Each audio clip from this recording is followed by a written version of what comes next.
Magandang araw po at kumusta po kayo? At welcome po sa aking vlog, Papa Dom's Lot Vlog TV. Andito po ngayon ulit dito sa bayan po ng Kuya po upang ipasilip sa inyo itong properties po na pinabebenta po ng may-ari. Ayan po, ito po yung properties po natin ay nakatutok dito sa cemented road. Ayan, makikita nyo po yung cemented road. At meron na pong poste ng kuryente rito. At meron na po siyang linya po ng telepono. Ayan, may internet line na po rito.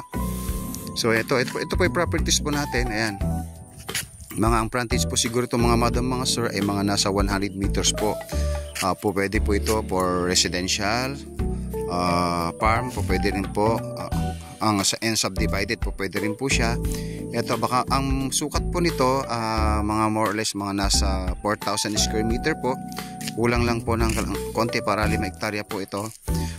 Ayan, ito po yung properties po natin. Nahati po siya ng daan po. Ito po yung dito po sa kabila, meron pong 200 square meter dito. Dito po naman po sa kabila siguro mga around mga nasa 4,000 square meter to, more or less po siguro itong nasa kabila po niya. Nakatutok po siya sa cemented road at mga nasa 3 kilometers lang po hanggang sa highway.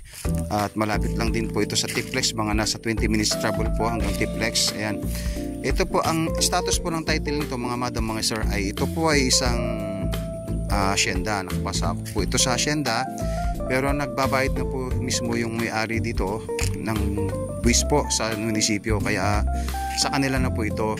So magkakaroon lang po tayo ng kasulatan, deed of sales, between seller and buyer para po mapunta sa kanya.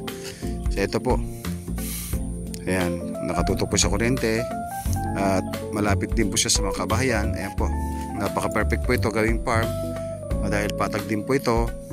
At kung pwede rin po itong sakahin kasi may irrigation po dyan. So yun po, napaka-perfect po siya. Yun lamang po, maraming salamat. At kung interesado po kayo dito sa properties, paki-follow and share at paki-subscribe lang po at paki-click po yung notification bell para po updated po kayo sa lahat ng videos na akin upload sa aking YouTube channel. So muli po, Papa Dom's Lot Vlog TV. Salamat po. God bless.